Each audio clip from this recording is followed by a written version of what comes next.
Good evening and welcome. This is ATN Global News at 9. First, the headlines. Police confirm killing of one in Rivers community. Suspended police chief Abakiari released. Reps considering bill to reserve seats for women. CBN permits oil firms to sell 50% of proceeds. Israel PM gives conditions to end Gaza war. Files set for new EP before the feast. Finally, Tyson fight postponed following health scare.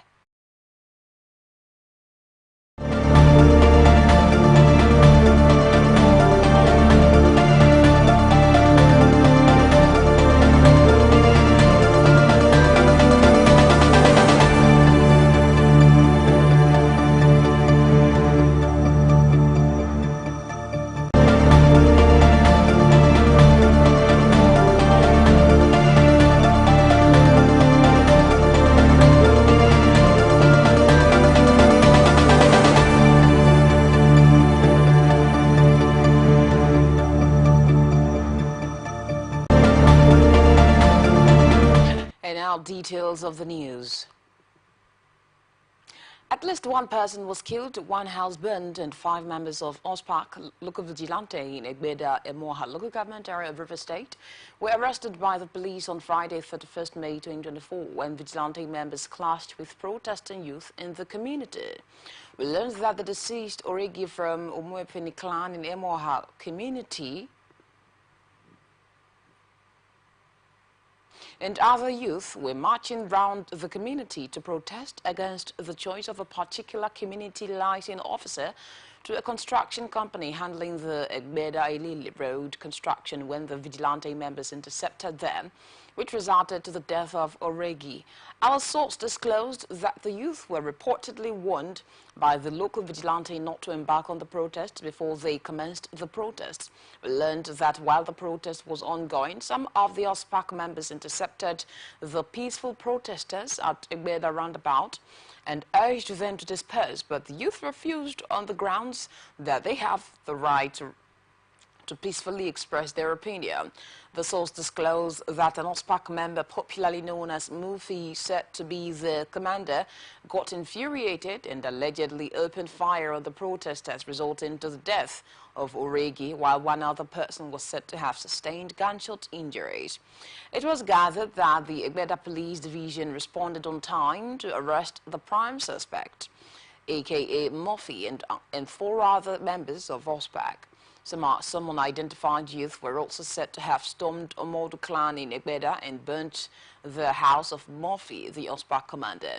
Meanwhile, Police Public Relations Officer Grace Iringa-Kako confirmed the incident, revealing that 9 people have been taken into custody, while Mr. Murphy is still at large. NSCDC in River State has arrested the wife of a suspected pipeline vandal for possession of 2 fabricated guns. This was contained in a statement by NSCDC Public Relations Officer PRO Babawali Afolabi on Saturday in Abuja. According to the PRO, the Corps got an intelligence tip-off concerning some pipeline vandals residing at Idia Ogburu Waterside Settlement Camp, located around a multinational company in Ogba Egbema, Onelga, Rivers State. He said that the operation by the Commandant General's Special Intelligence Squad led to the arrest of the woman, Mrs. Isaac, while other suspects, including her husband, are currently at large. Afolabi said that the suspect confessed during interrogation that the firearms and incriminating exhibits found in the hut where she was apprehended belonged to her husband, who had been in the illegal oil business for 2 years. He added that items recovered from the site include 2 locally fabricated pistols, 1 generator, stainless steel saws, thread sealing tapes, spade and shovels.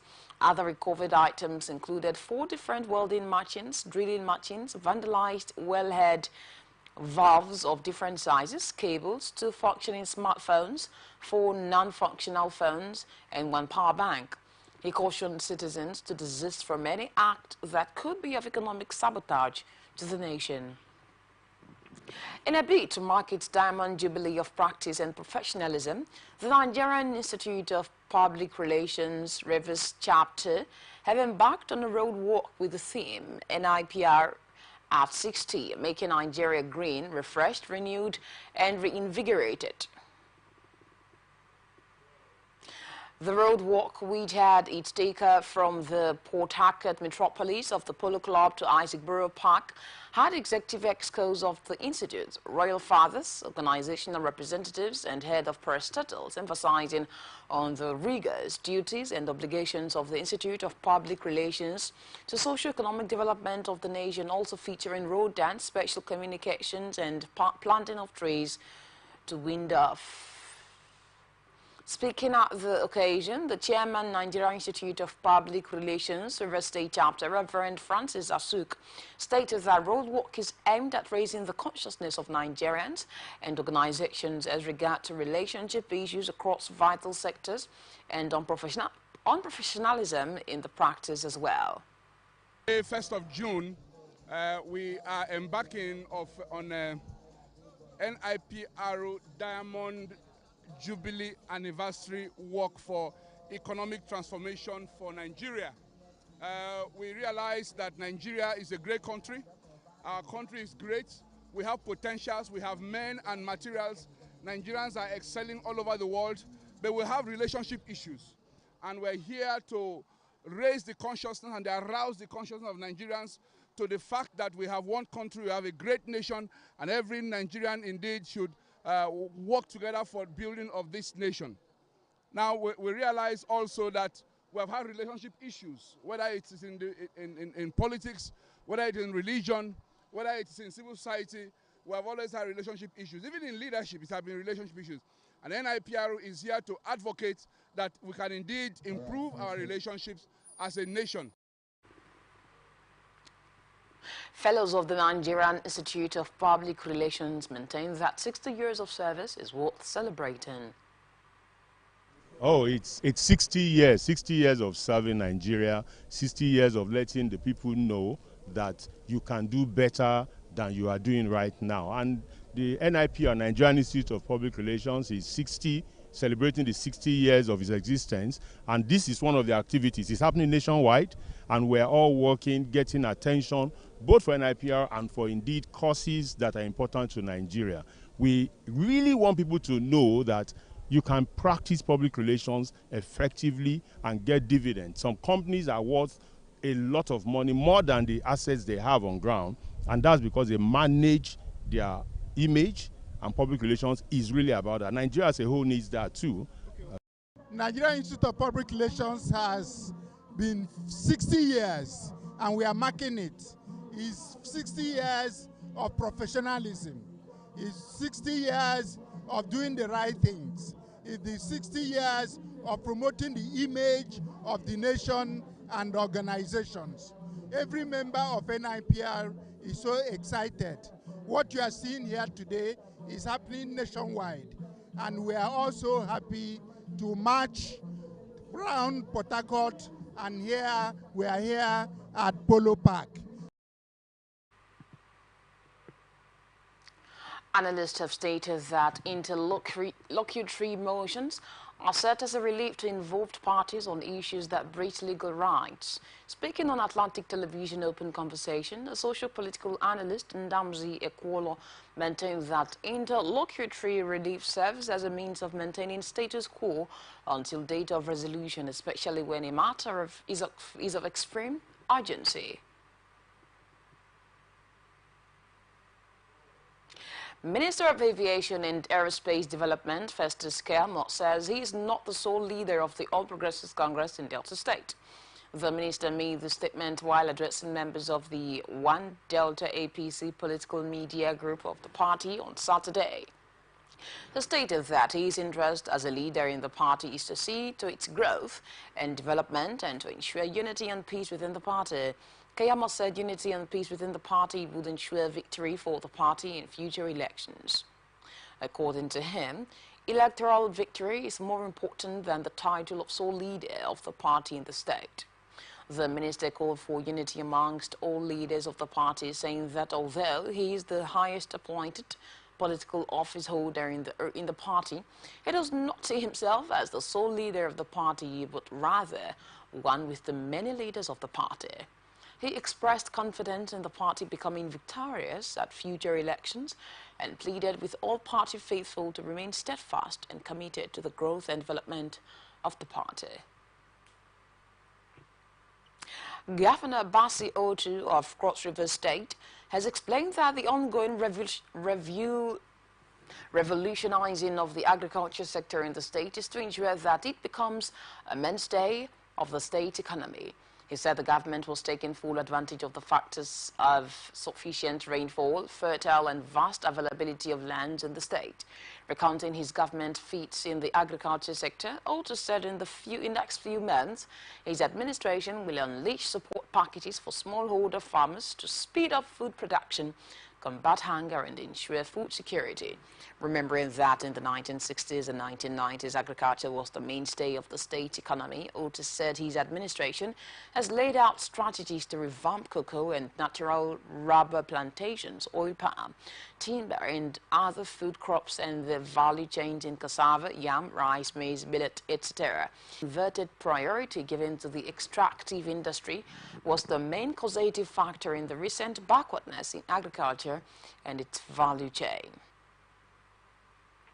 Mild drama played out in Umuahia on Saturday as Abia State Governor Alex Oti stormed the venue of the 76th birthday celebration and grand reception for former Senate President Adolphus Wabara.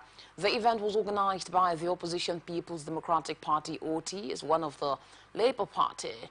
The governor arrived at the event while the acting national chairman of the party, of the PDP, Umar Damagun, was making his speech. The PDP governors of Enugu, Peter Mba, Bauchi, Bala Muhammad, Edo, Gordon Obaseki, and Oyo, Sheyi Makinde were also present. Otis' entrance threw the large crowd into frenzy as some PDP members started singing his praises, while others expressed surprise at his presence. Some of the PDP members were also seen expressing surprise that immediate past Abia Governor Okezie Ikpeazu did not attend the grand reception of the board chairman of his party. In his speech at the event, Oti told the PDP members that he is the governor of all Abia people, irrespective of party affiliation, as according to him, elections and litigations have been concluded. He expressed regrets that some people allegedly sent messages claiming that Abia is no longer safe to visit. The PDP governors for shouting the fake security alert to be in Abia, even as he described the celebrant Wabara as a good man. Earlier in his speech, Governor Sheyi Makinde of Oyo State lamented that PDP is now controlling just one state in the southeast, but encouraged the members of the party to work towards reclaiming the lost states. Senate Committee on Army has condemned the heinous and cowardly attack on the troops of Operation. According to a statement by the Director of Defense Media Operations, Major General Edward Buba, the assault was carried out by IPOB terrorists, resulting in the tragic loss of 5 personnel of the armed forces. The military also confirmed the loss of 6 civilian lives in the crossfire. Reacting to a statement signed by Chairman Senator Abdulaziz Yaradua on Saturday, the Senate Committee on Army said the attack is an affront to the peace and security of our nation. The Senate called for a comprehensive investigation into the despicable attack to ensure that justice is served and those responsible are brought to account. Police in Abia State have vowed to apprehend those behind the killing of soldiers at Obikabia Junction or War Hill in Abba. State Commissioner of Police Onwemilie made the vow in Umuahia at an expanded meeting of the State Security Council and the newly inaugurated members of the Abia State Security Advisory Council. Onwemilie described the killing as unfortunate and contemptible. A non-gunman attacked a military checkpoint at Obikabia Junction, killing 5 soldiers. He called on residents of the state to move about their lawful businesses without fear of molestation. The CP disclosed that the council will continue to engage with the stakeholders, and Fat Uba, retired, said he is pained by the way the soldiers were killed and assured that the perpetrators will be brought to justice. Abia State chapter of the Nigeria Labour Congress has promised to comply with the directive of the NLC and the Trade Union Congress to begin an indefinite nationwide strike on Monday. The NLC and TUC declared the strike on Friday following the federal government's failure to conclude and pass into law a new National Minimum Wage Act and reverse the hike in electricity tariff to 65 naira kilowatt. The Abia NLC chairman Bunaya Okoro disclosed this in an interview.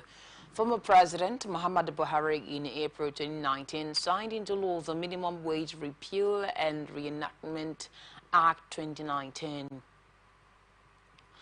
Analysts have urged the Southeast governors on the need to tackle the lingering insecurity headlong, as it may dent the developmental stride of their administration.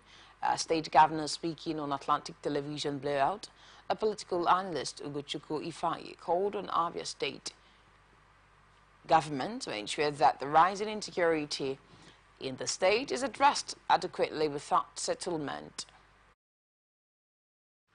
And from all indications, I won't be safe. Even if I won't come out, because my supporting you may not necessarily I may not necessarily want it to equate to giving my life for it. Now, talking about these children who are to write exam, I think it's insensitive because the agitators supposedly are fighting to better the lots of these people. And you can't, in today's world...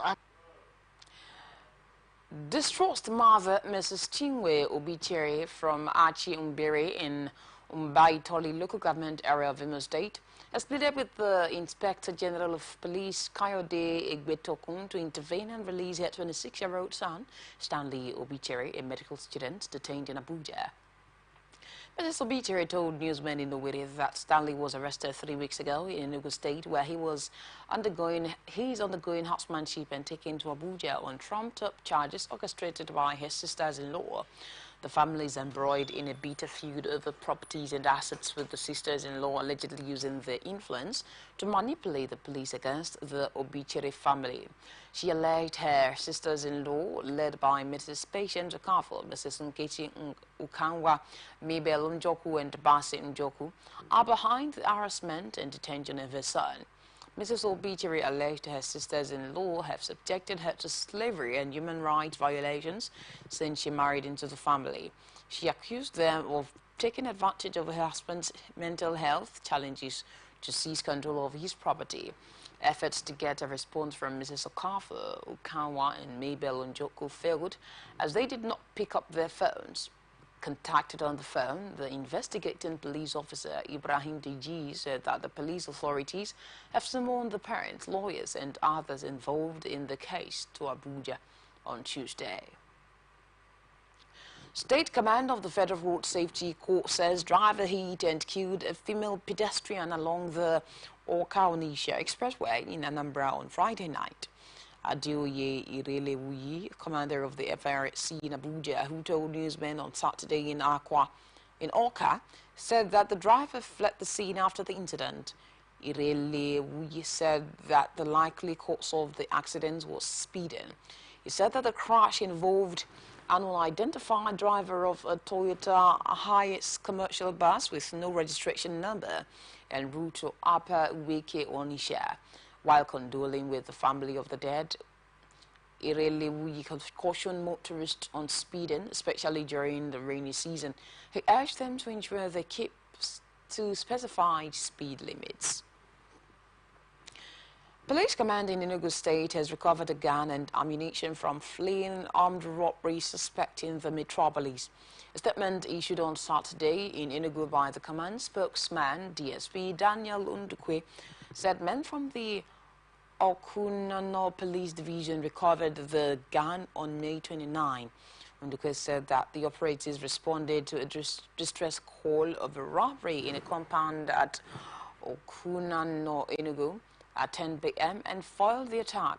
According to him, the police team recovered a locally fabricated double-barreled gun with 2 live cartridges dropped by one of the fleeing robbers.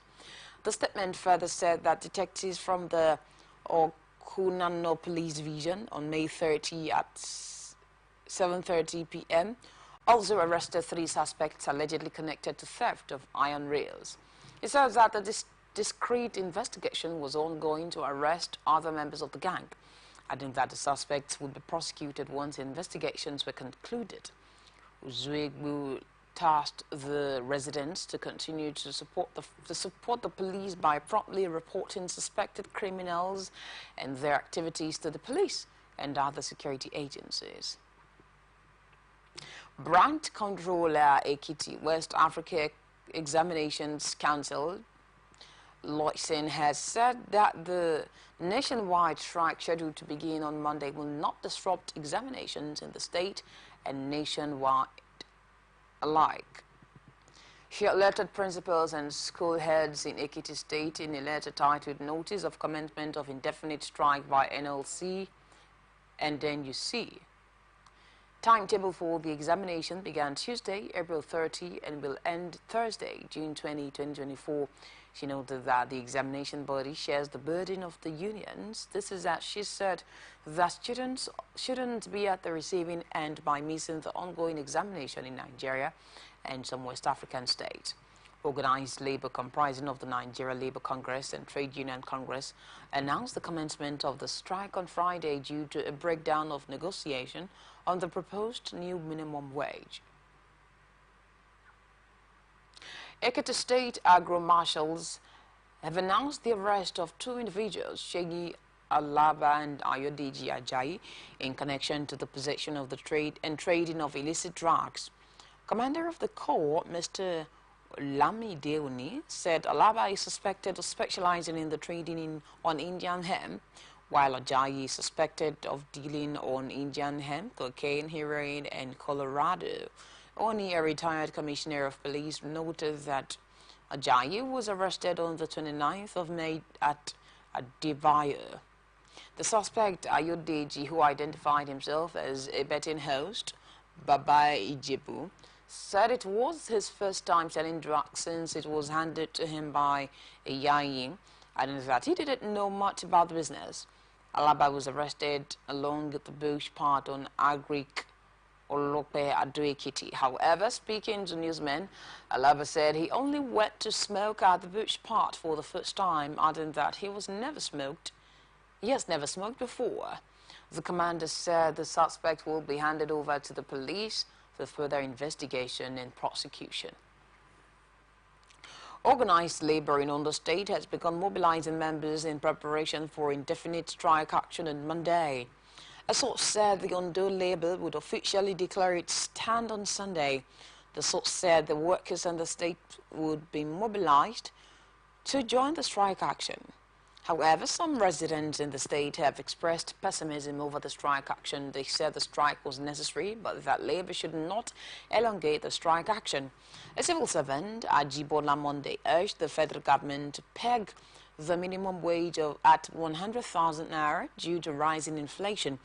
Board of Directors of the Ibadan Electricity Distribution Company has relieved Mr. Kingsley Achife of his appointment as the company's managing director. The board refused to renew Achife's contract, naming Francis Agoha as the acting managing director of the IBEDC effective from May 31. Achife's sack was contained in an internal memo dated May 31, a copy of which was cited by our correspondent. Engineer Francis Aguha will assume leadership responsibilities with immediate effect and will work closely with the board to ensure a smooth transition. The memo read in part, the IBEDC board said it remains committed to delivering reliable electricity services to its customers and stakeholders. Members of the Special Marshal of the Bauchi State Sector Command of the FRSC gave the warning during their monthly meeting held on Saturday. Speaking at the event, the Deputy State Coordinator of the Special Marshal, Godwin Obioha, commended the members for their cooperation and urged them to sustain their efforts, adding that it is a selfless service for the good of the society. This is as he expressed dismay at how some car owners, particularly political office holders and their aides, violate traffic rules as if they are above the law. He resolved to, in collaboration with the regular marshal, clamp down on all defaulters as is enshrined in the relevant traffic regulations of the country. He also warned that from now on the group's focus will be on covered number plates during the weekly patrol and called on motorists to cooperate. Police authorities in Bauchi State have apprehended a man accused of attempting to sell his 5-year-old daughter for 1.5 million naira. The suspect, identified as Yusuf Umar of 49, claimed to be a staff of the Warji Local Government Council. According to the police report, Umar had already arranged to hand over the child to an unknown person, unaware that the potential buyer was actually an undercover police detective. He said the suspect was arrested in a hotel in Bauchi. Meanwhile, the police also arrested 4 members of the professional hunters group for their involvement in criminal conspiracy and culpable homicide after torturing a young man named Jacob Ayuba to death on allegations that he stole 15,000 naira. Kwara State Police Command has arrested car-snatching syndicate that specialize in dismantling cars snatched from residents in Lagos State to sell in Kwara State.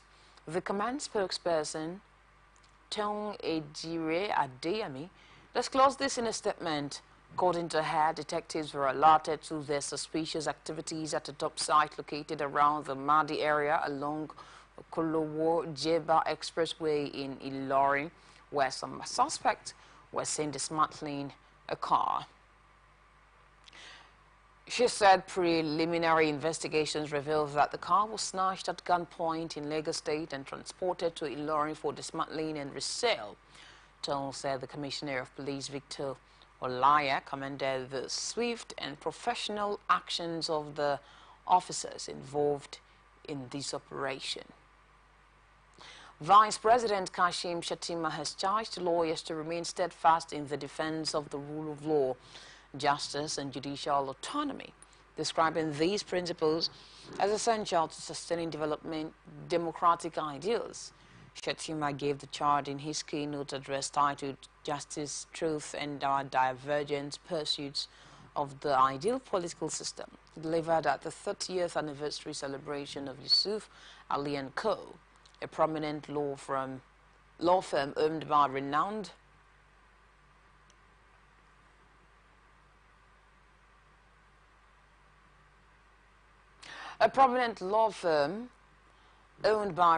legal luminary Malam Yusuf Ali Galib Chambers in Ilorin on Saturday. In a statement by Senior Special Assistant to the President on Media and Publicity, Office of the Vice President, Stanley Nkwocha, Shettima commended President Bola Tinubu's commitment to non-interference in election proceedings and his refusal to weaponize state instruments against perceived allies on trial. The Vice President noted that President Tinubu's hands-off approach has strengthened Nigeria's democracy, setting a precedent for future administrations to uphold and the independence of the judiciary.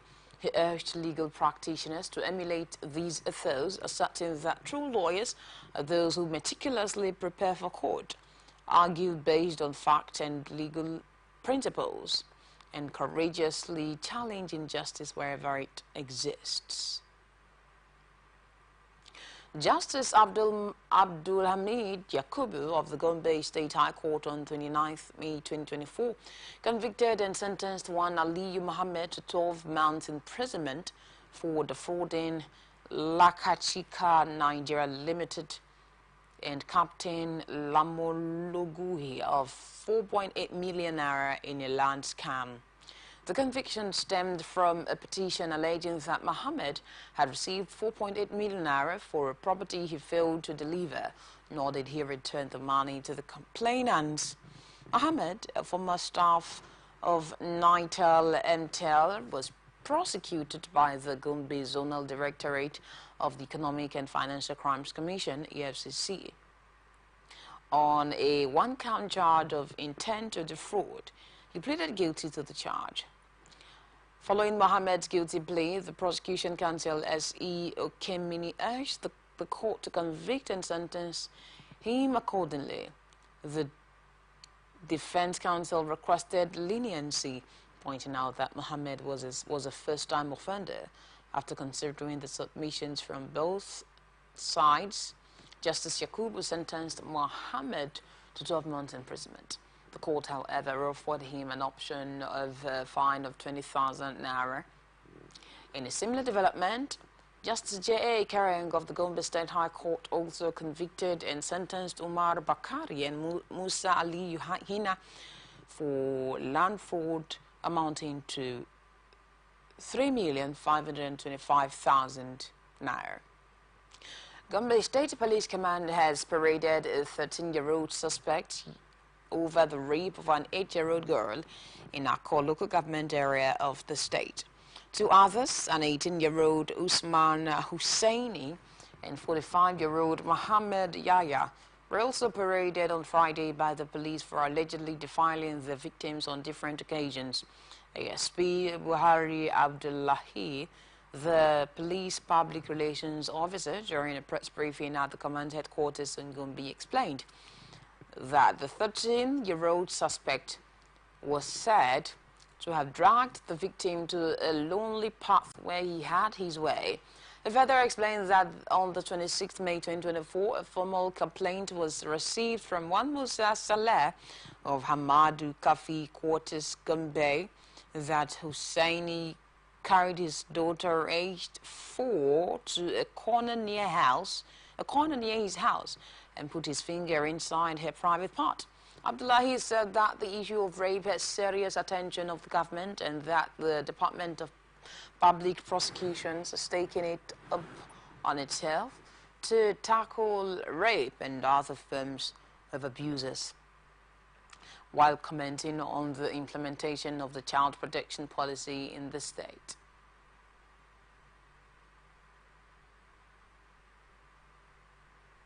Gombe State Government, under the directive of Governor Muhammadu Yahaya, has announced the extension of its crackdown on local nightclubs and illegal joints to all local government areas in the state. This decision follows recent demolitions of buildings in the metropolis associated with immoral activities. Governor Yahaya made this known during a meeting with the State Task Force and local government chairman, represented by the Secretary to the Government of the State, Professor Ibrahim Njodi. The governor stated that the demolition of the venues known locally as Gidon Galas aligns with his administration's commitment to value reorientation and crime reduction. Yahaya pointed out that the need for collaborative efforts between the council chairman and the task force to pinpoint and target gala houses and illegal joints which are perceived as hotspots for social vices. The governor also urged the government and council chairman and security agencies to remain vigilant and report any security issues to the appropriate authorities promptly for immediate action. Adamawa State University, Mubi, has lost the building housing its Faculty of Management Sciences to a fire. This was disclosed on Saturday when Governor Hamadu Fintiri, who is on a 3-day working visit to the northern part of Adamawa State, visited the university. The governor, who was taken round the affected university faculty building by the acting vice chancellor of the university, Dr. Stephen Lagu, commiserated with the management, staff and students of the university over the fire incident. The governor not only promised urgent renovation of the affected building, but also pledged a solar power system to provide electricity to the university. He explains that his government has entered into a collaboration with SOGS on the establishment of one mega solar farm. He said the design would be such that it would be sufficient for both the old and the nearby newly developed campus of the university. Nasarawa State Governor Abdullahi Sule has approved over 30 billion naira for the construction of an underpass and flyover in Lafia, alongside several rural development projects across the state. During a recent State Executive Council meeting, Commissioner of Information, Culture and Tourism Ibrahim Uthman Angbolo detailed the approvals while speaking with journalists. According to Angbolo, key among the projects is the key of a 1 kilometer underpass and flyover in Lafia, estimated at 16.6 billion naira, stating that the contractor has been directed to commence work immediately to alleviate traffic congestion in the state capital. He added that the council has approved 3.2 billion naira for the construction of 3 new roads to further decongest Lafia and enhance traffic flow. The commissioner stated that Akwanga, the headquarters of Akwanga local government area, will undergo a facelift costing 7.91 billion naira. The council has approved a contract worth 61.5 million naira for a link road connecting Kwandere Kevi Road to Mada Station. You're watching the Global News on Atlantic Television Network. We'll be back after the short break. Stay with us.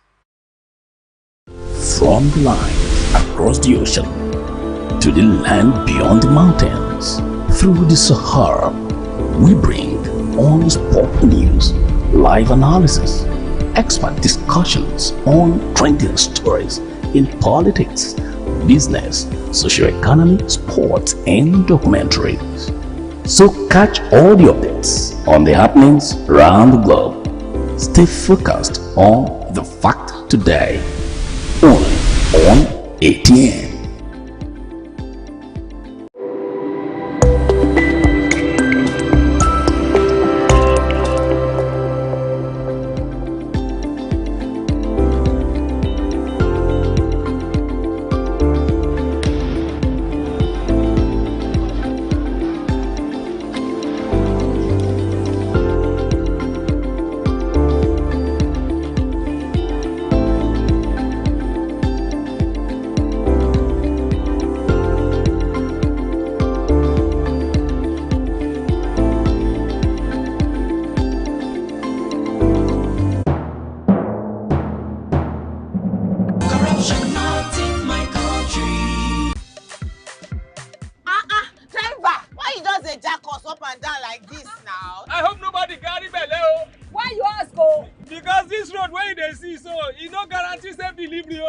We just dey vote for government, but we not get good governance. At all. Roads so e no dey, light o usa, the infrastructure nko e come turn to be forbidden fruit for the city.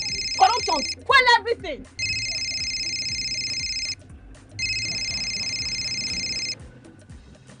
Hello? Hello, madam. Good afternoon. Good afternoon. My name is Mrs. Ayeni. I am calling from the Ministry of Humanitarian Affairs.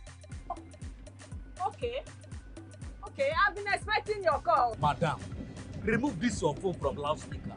No vex, now my phone be like that. Hello? Are you there? I hear, I'm hearing you. Yes. We saw a copy of your invoice for computers, printers, and laptops. Yes. Are you working on them now? Ma, the prices you quoted are way too high now. Madam, sorry, please don't cost. We found the laptop you said is 1.8 million naira for 600,000 naira. Hello?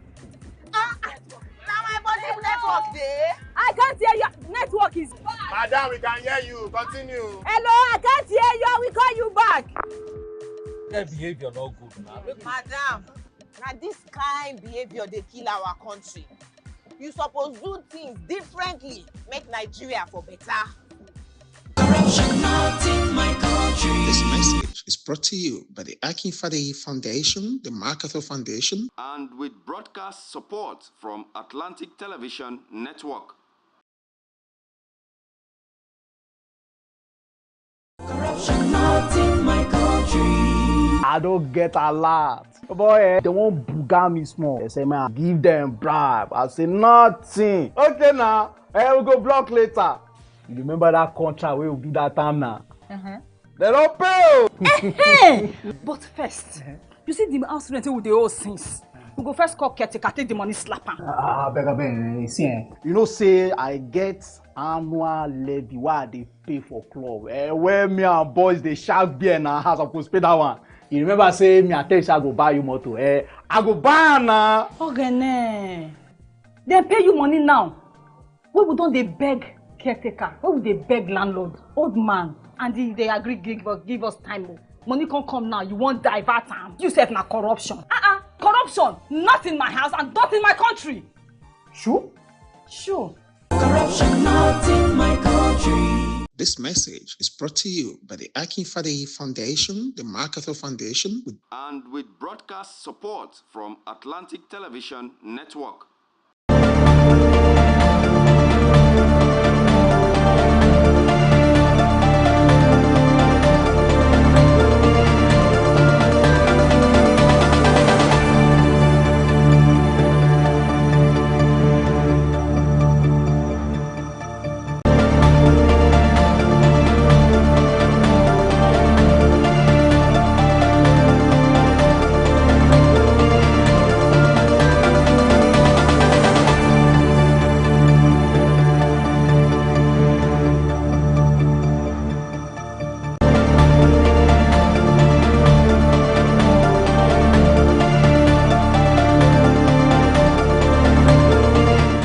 Welcome back. Many thanks for staying with us. This is the Global News on Atlantic Television Network. Now to the rest of our stories. Deputy Speaker of the House, Benjamin Okezie-Kalu, has said that the House of Representatives is presently considering a bill to reserve seats for women in Parliament. He disclosed this while delivering his goodwill message at the second Women of Divine Destiny Initiative Inspiring Women Summit with the theme Illuminating the Power of an Inspired Woman.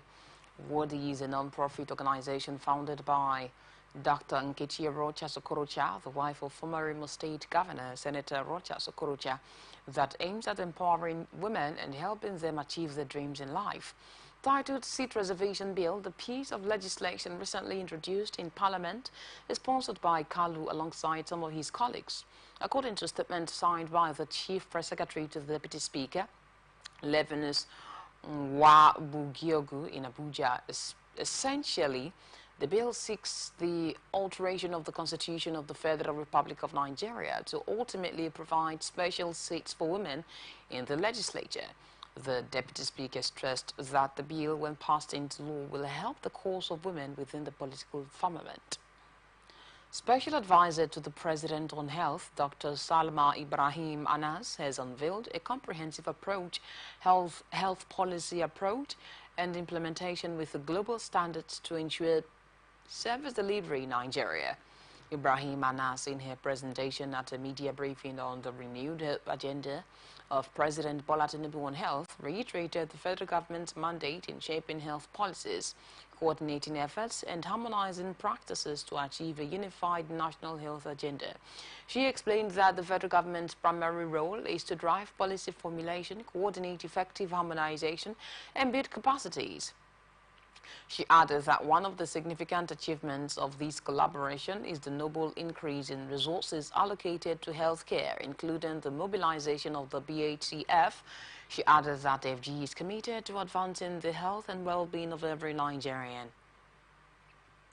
Nigerian government, through the Presidential Compressed Natural Gas Initiative, is partnering private sector to subsidize the conversion of vehicles from premium motor spirit to CNG.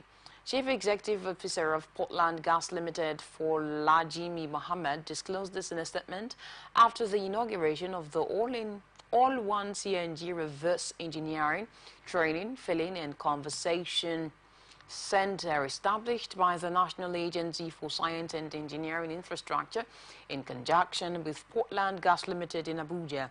According to him, the initiative will bring reprieve to Nigerians amid rising energy costs. The development comes as President Bola Tinubu on Friday urged ministries, departments and agencies of the federal government to procure Nasenis technologies. Suspended Deputy Commissioner of Police Abba Kyari has been released from the Kuje Custodial Center in the Federal Capital Territory after spending 27 months in detention. Kyari was detained following his arrest on February 14, 2014 by the National Drug Law Enforcement Agency for alleged involvement with an international drug cartel.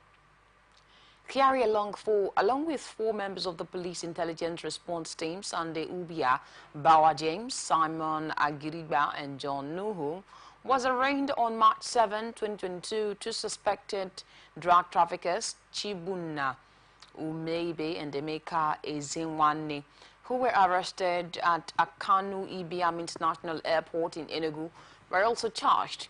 While Kyari and the IRT members pleaded not guilty, Umeibe and Ezinwanne pleaded guilty and were convicted.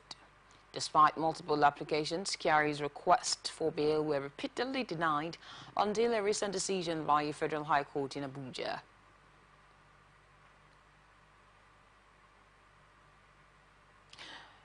Suspended Deputy Commissioner of Police Abba Kyari has received a warm welcome from family members after his release from detention. Kyari was released from the Kuje Custodial Center in the Federal Capital Territory after spending 27 months in detention.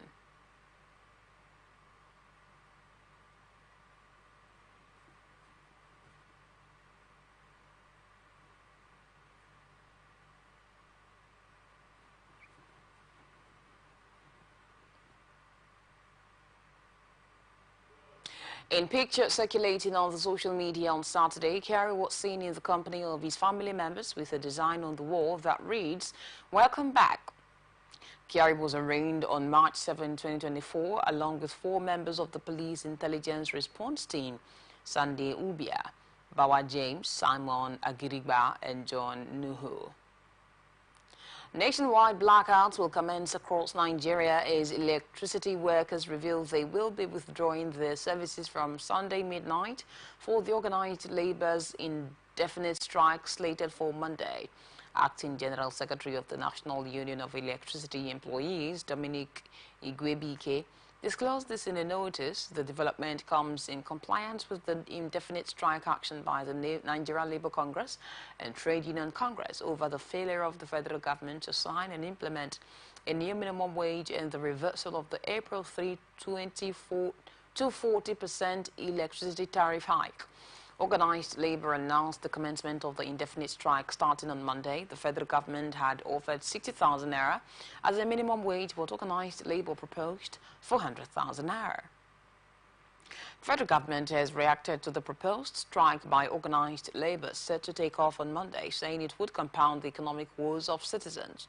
Minister of State for Labor and Employment, Nkeruka Onyediocha, who reacted on behalf of the government, cautioned that any new minimum wage must not lead to widespread job losses, particularly in the organized private sector, which employs the bulk of the nation's workforce.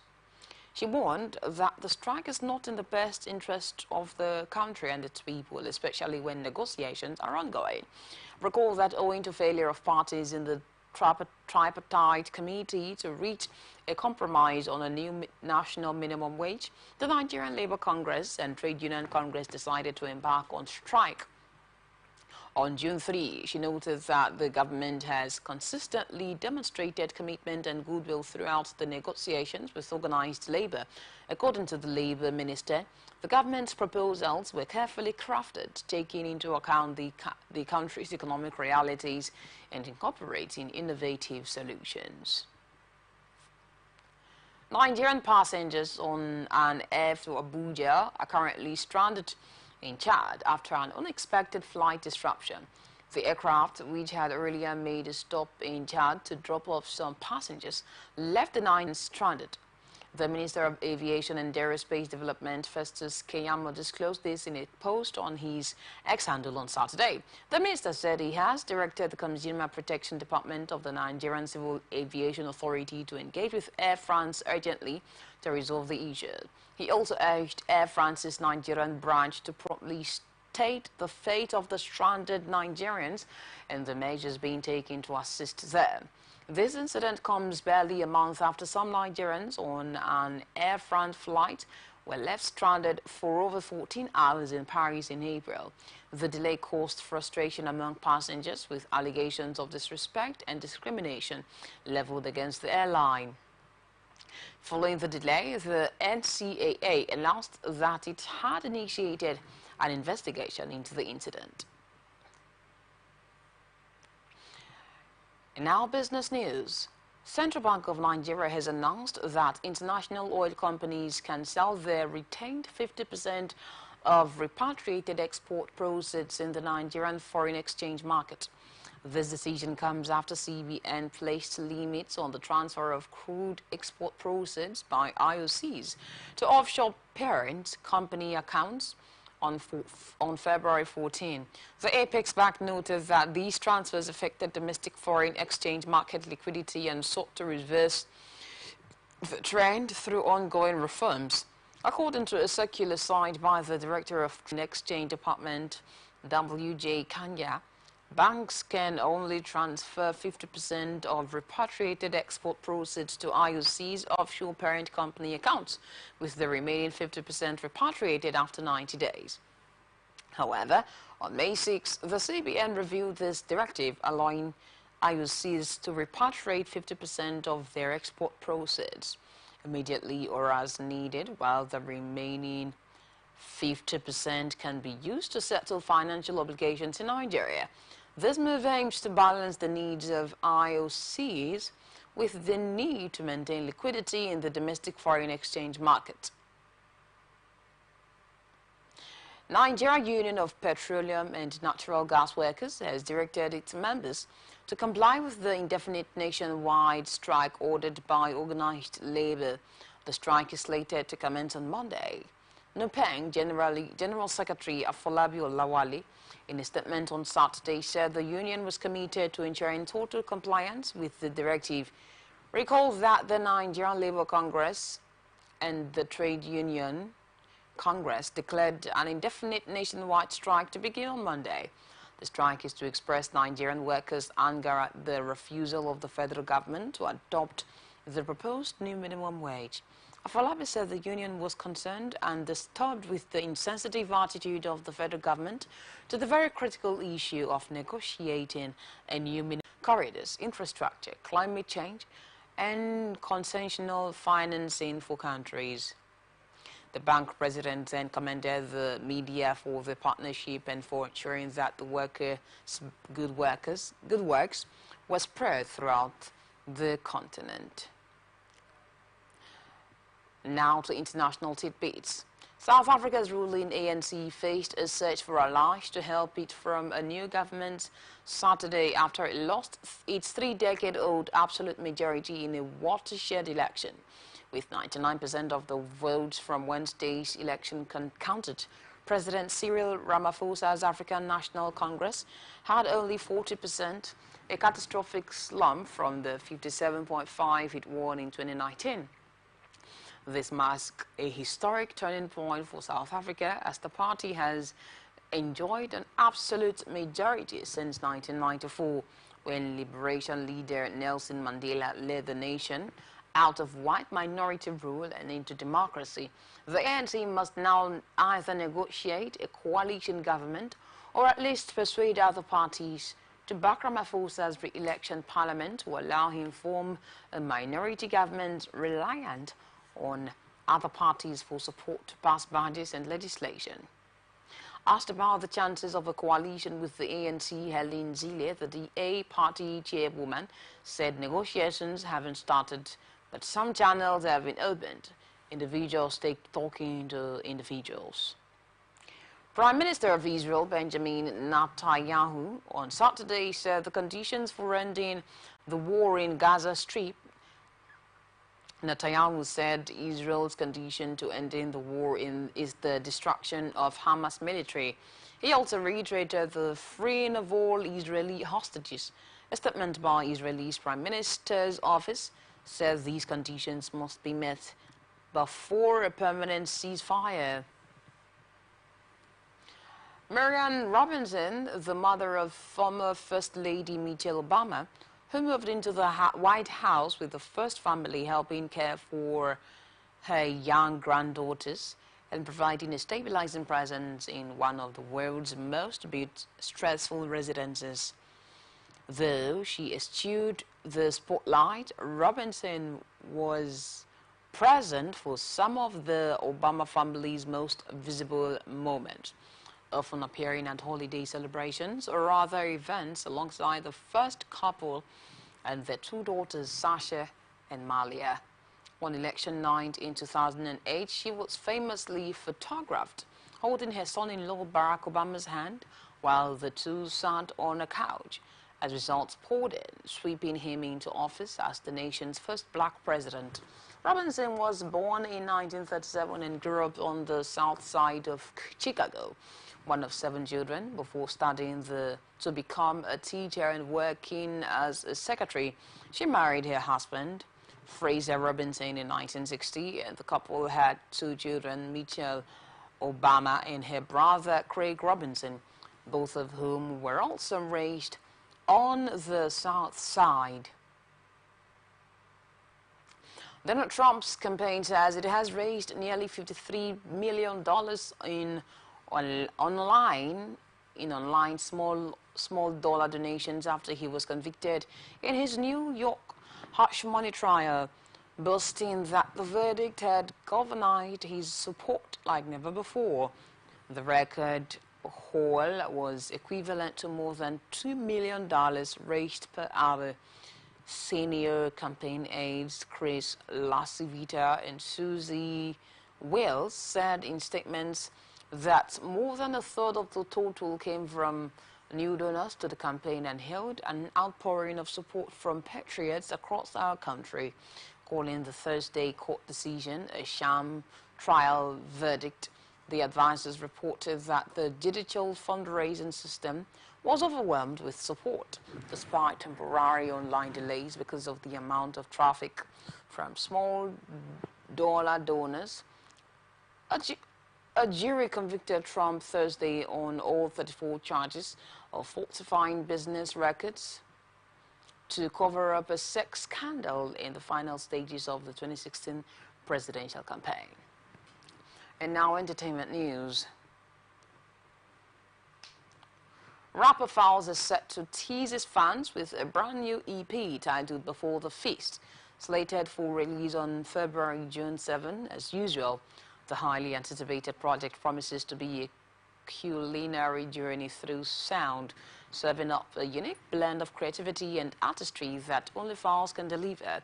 Known for his clever lyrics, engaging storytelling, and genre-blending music, Falz has been teasing the release of this EP with hints and sneak peeks. Most notable is a single he teased off with the EP at his recent appearance at DJ Obi's house party featuring fellow Nigerian superstar Adekunle Gold last week. The track quickly became a banger on social media, generating massive excitement and anticipation among fans. The EP is expected to feature a mix of powerful, seamlessly blending elements of Afrobeat, hip-hop, and high life to create a rich auditory experience. Here now is ATN Sports News. Male athlete from Plateau State, Yang Nyango, and a female from Kenya, Penina Arusel, have won the 45-kilometer elite race in the male and female categories of 2024 Maiden River State Marathon. Nyango emerged the overall best male with 2 hours, 28 minutes, 29 seconds to clinch the gold medal, winning a prize of $10 million and 5 million naira support from the River State government. Aruse from Kenya finished tops in the female 45-meter elite race with total time of 2 hours, 48 minutes and 23 seconds to clinch the gold medal and win the prize of $10 million and 5 million naira support from the state government. Leah Pam Mwanta from Plateau State was the first runner-up, winning silver medal. Estefanus Peter Maham from Plateau State got the bronze medal. Super Eagles captain and AFCON 2023 MVP Bilian Troost Ekong has claimed he is fully fit and ready to represent Nigeria if called by Finidi George in the upcoming FIFA World Cup qualifiers against South Africa and Benin Republic. Troost Ekong, who led Nigeria to the AFCON 2023 final, was a notable omission from the 23-man squad announced by new manager Finidi George for the crucial doubleheader. It was widely assumed that the inspirational defender was still recovering from an injury sustained during the continental tournament. However, in a meet and greet with the media in Lagos, Troost Ekong has set the record straight. The 30-year-old's exclusion from the squad had raised eyebrows, with many fans questioning the decision, given his pivotal role in Nigeria's impressive AFCON 2023 campaign. Troost Ekong's declaration of fitness will now put pressure on Finidi George to reconsider his selection for the crucial World Cup qualifiers. As the Super Eagles look to maintain their push for a place in the 2026 World Cup, the availability of their inspirational captain could be a game changer.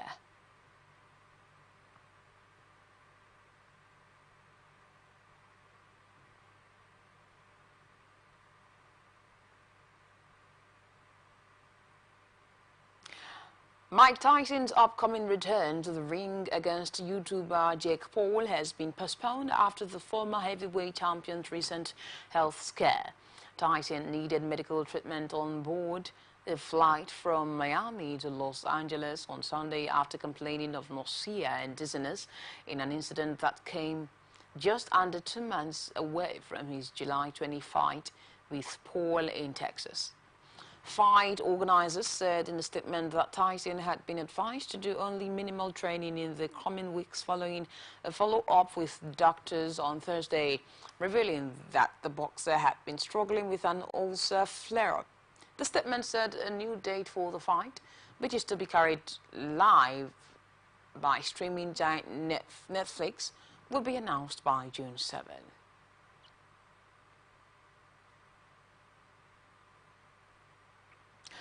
And that's the global news for tonight. But before we go, another look at the major stories. Police confirm killing of one in Rivers community. Suspended police chief Abakiari released. Reps considering bill to reserve seats for women. CBN permits oil firms to sell 50% of proceeds. Israel PM gives conditions to end Gaza war. Files set for new EP before the feast. Tyson fight postponed following health scare. Thank you for watching. You can follow us on our social media platforms on Twitter at Atlantic TV Net, Facebook and YouTube, Atlantic Net Television Network, Instagram at Atlantic TV Network. Peace and unity are the pathways to progress. I am Gloria Caribe Tambri. Have a good night.